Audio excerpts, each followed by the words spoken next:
ప్రభుత్వంలో గాని ప్రైవేట్ లో గాని ఇప్పించే బాధ్యత తెలుగుదేశం పార్టీది.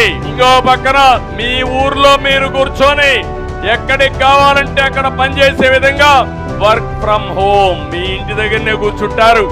ప్రపంచ కంపెనీలకు మీరు పనిచేస్తారు. మీకు పొద్దుపోకపోతే బోరు కొడితే మండల హెడ్ క్వార్టర్లో వర్క్ స్టేషన్లు పెడతా, మంచి గార్డెన్లు పెట్టి అక్కడ పోయి పని చేసుకుని సాయంత్రం మళ్ళా మీ మోటార్ బైక్ లో మీరు ఇంటికి వస్తారు. భవిష్యత్తులో మోటార్ బైక్ కూడా పెట్రోల్ అవసరంలా కరెంటుతోనే మోటార్ బైక్ ఛార్జ్ చేసుకుంటారు. మీ ఇంటి దగ్గరనే కరెంటు కూడా ఉత్పత్తి చేసుకుంటారు. సోలార్ ద్వారా ఇంటి దగ్గర కరెంటు ఉత్పత్తి చేసుకునే పరిస్థితి వస్తుంది. మీకు ఉద్యోగం వచ్చే వరకు 3,000 రూపాయలు ఇచ్చే బాధ్యత తెలుగుదేశం పార్టీ జనసేన తీసుకుంటాం. నిరుద్యోగ భృతి ఇస్తాం. అన్నదాత కింద రైతులకు 20,000 రూపాయలు సంవత్సరానికి ఇచ్చే బాధ్యత తీసుకుంటాం. కదలిరా కదలిరా ఓ తెలుగోడా కదలిరా.